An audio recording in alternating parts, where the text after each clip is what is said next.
വയസ്സ് കൂട്ടുവാൻ വേണ്ടി വന്നെത്തും ജന്മതാരകം വൈരിയാണോ സുഹൃത്താണോ വളരെ സംശയിപ്പു ഞാൻ. ആദ്യമാദ്യം എനിക്കുണ്ടായി വളരാനുള്ള കൗതുകം അത് വേണ്ടിയില്ലെന്ന് തോന്നുന്നത് എന്തിനോ. ഉച്ചാരിച്ചകൾ കൊണ്ട് കാര്യമില്ലെന്ന് ഓർക്കുകയിൽ പ്രകൃതിക്കുള്ള താളത്തിനൊത്തു നീങ്ങാതെ പറ്റുമെന്നാണ്. അപ്പൊ ഇതിനകത്ത് നമുക്ക് അസുഖങ്ങളൊന്നും ഇല്ല എങ്കിൽ, ശാരീരിക ബുദ്ധിമുട്ടുകൾ ഇല്ല എങ്കിൽ, സമ്പത്ത് നമുക്ക് ആവശ്യം പോലെ ഉണ്ട് എങ്കിൽ, നമ്മളെല്ലാം നേടി എന്ന് വിചാരിക്കും. അവിടാണ് നമുക്ക് തെറ്റുപറ്റുന്നത്. നമ്മുടെ ഒന്നും ഒരു ജീവിതം എല്ലാം നേടിയ ഒരു മനുഷ്യനുമില്ല. എത്ര നേടി എന്ന് പറഞ്ഞിട്ടും നമുക്കുള്ള ആവശ്യങ്ങൾ പരിമിതമാണ്. ആവശ്യങ്ങൾ പരിമിതമായ ആവശ്യങ്ങളെ നമുക്കുള്ളൂ. പിന്നെ ബാക്കിയുള്ളതെന്ന് വെച്ച് കഴിഞ്ഞാൽ പരക്കം പാച്ചിലാണ്. നമ്മൾ പലപ്പോഴും പത്രങ്ങളിൽ വായിക്കാറുണ്ട്, ആത്മഹത്യ ചെയ്തു, കുടുംബത്തോട് ആത്മഹത്യ ചെയ്തു, സാമ്പത്തിക ബുദ്ധിമുട്ട് കൊണ്ട് ആത്മഹത്യ ചെയ്തു. സാമ്പത്തിക ബുദ്ധിമുട്ട് കൊണ്ട് ആത്മഹത്യ ചെയ്തു എന്നുള്ള ഒരുപാട് പേരുടെ ജീവിതവും അവരുടെ കുടുംബ പശ്ചാത്തലവും ഞാൻ നോക്കി കാണുമ്പം സാമ്പത്തിക ബുദ്ധിമുട്ട് എന്ന് പറയുന്നത് അവരവർ അനുഭവിക്കുന്ന സാമ്പത്തിക ബുദ്ധിമുട്ടല്ല.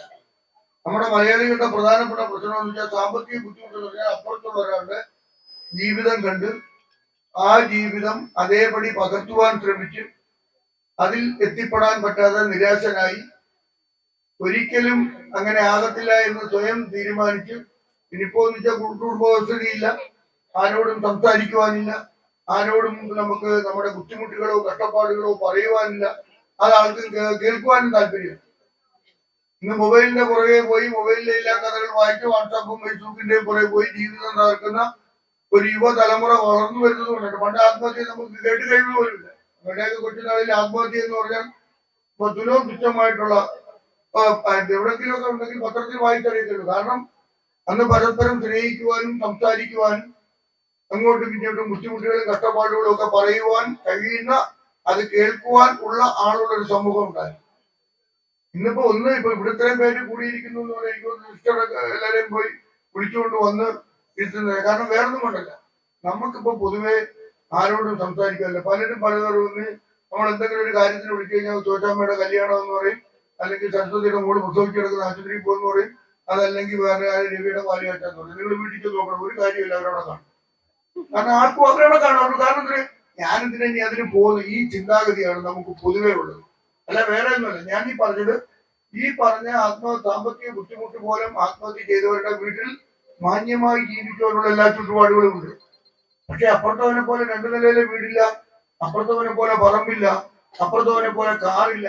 ഇതാണ് നിരാശയ്ക്ക്. ഇതാണ് നമ്മുടെ നിരാശയുടെയൊക്കെ ആകെ ഇതെന്ന് പറയുന്നത്.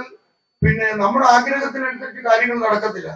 എല്ലാം നമ്മുടെ ആഗ്രഹത്തിനനുസരിച്ച് കാര്യങ്ങൾ നടക്കണമെങ്കിൽ, നമ്മുടെ ഇഷ്ടത്തിനനുസരിച്ച് കാര്യങ്ങൾ, നമ്മൾ മനുഷ്യരാണ്, ദൈവമല്ല. അപ്പൊ നമ്മുടെ ഇഷ്ടത്തിനനുസരിച്ച് എല്ലാ കാര്യങ്ങളും നടത്തില്ല. പക്ഷെ കാര്യങ്ങൾ നടക്കും. പക്ഷെ നമുക്കത് പോരാ.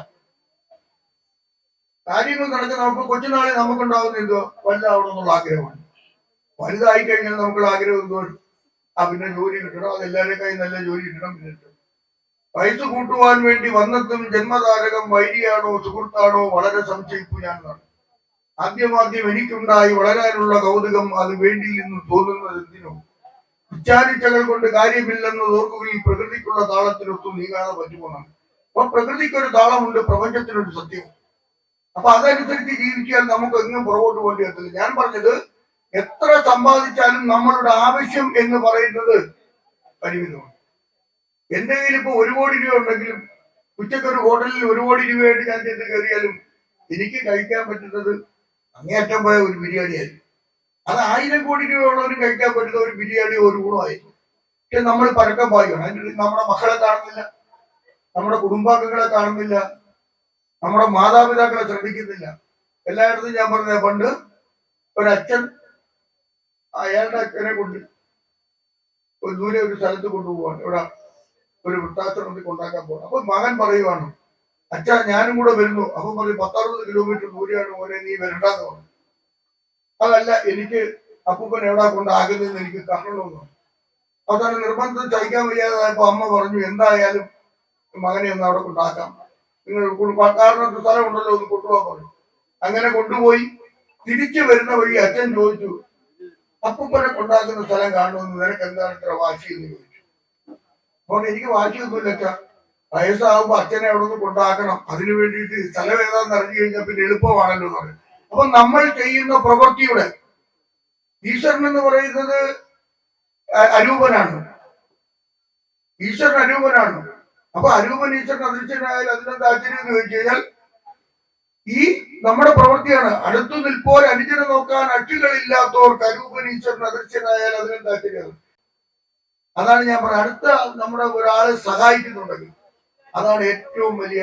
അങ്ങനെയുള്ളവരെ ലോകം നമ്മൾ അറിയപ്പെടുന്നു. എത്ര കലാകാരനായാലും ആരായാലും അവരെ നമ്മൾ ഓർക്കുന്നത് എന്തുകൊണ്ടാണ്? കലാകാരൻ എന്നുള്ളത് കൊണ്ട് മാത്രം ഓർക്കുന്നില്ല, ആ കലാകാരന്റെ നല്ല പ്രവൃത്തി സമൂഹത്തിന് എന്ത് ചെയ്തു എന്നുള്ളത് വെച്ചുകൊണ്ട് മാത്രമേ ഓർക്കത്തുള്ളൂ. പിൽക്കാലം സമൂഹം അങ്ങനെ അറിയപ്പെടുന്നു. ഈ അടുത്ത സമയത്ത് ഞാൻ എല്ലായിടത്തും പറയുന്നതാണ്, ഈ പറഞ്ഞ വലിയ പൈസയുടെ പുറകെ പരക്കം പായിച്ച ഒരച്ഛൻ രാവിലെ ഒരു 5 മണിയാകുമ്പോ എന്നെ കാണാൻ വന്നു.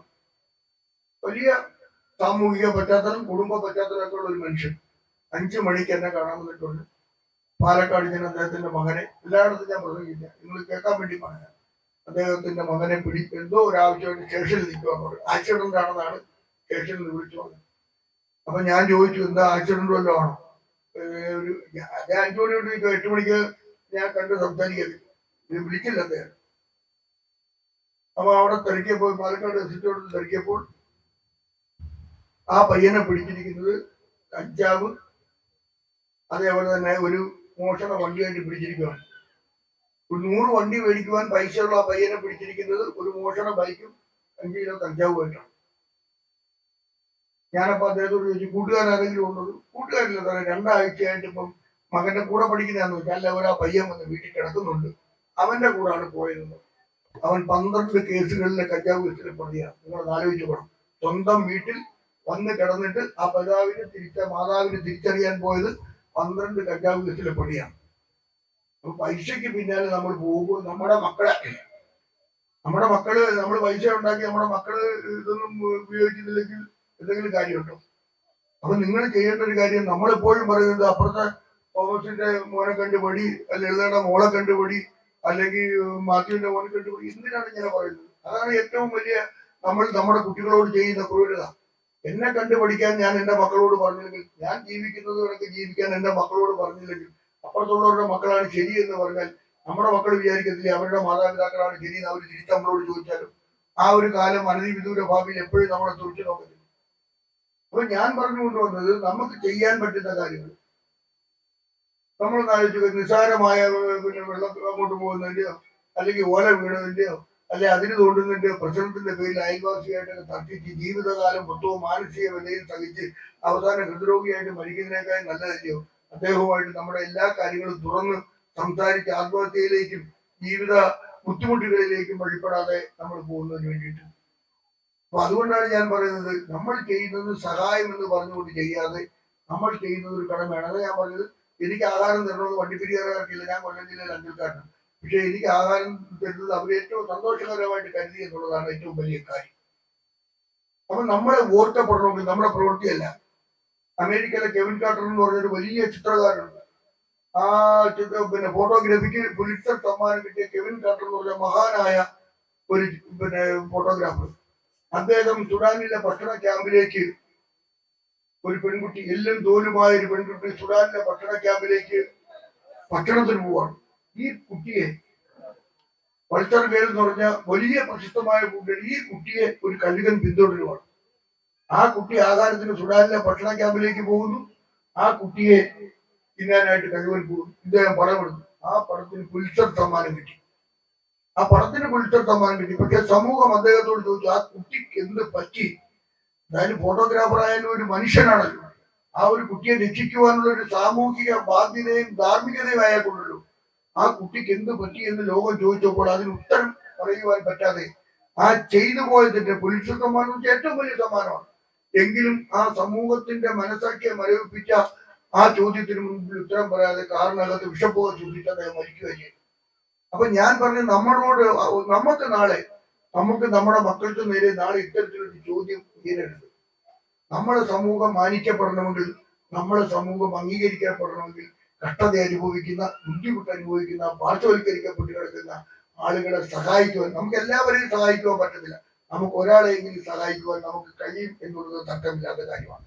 ഇത്തരം ഒരു കാര്യം ഇപ്പൊ ഈ പറയുന്ന പാലിയേറ്റീവ് തെരേസ പാലിയേറ്റീവ് കെയർ കുടുംബം സിസ്റ്ററൊക്കെ ചെയ്യുന്നതെന്ന് പറഞ്ഞാൽ നമുക്ക് എല്ലാത്തിനോടും ഒരു പുച്ഛമാണ്. അവരങ്ങനെ ആവട്ടെ ഇവരിക്കലാവട്ടെ, നമുക്ക് എന്തെങ്കിലും വരുന്നത് വരെ നമുക്കെല്ലാം കളിയാക്കലുകളാണ്.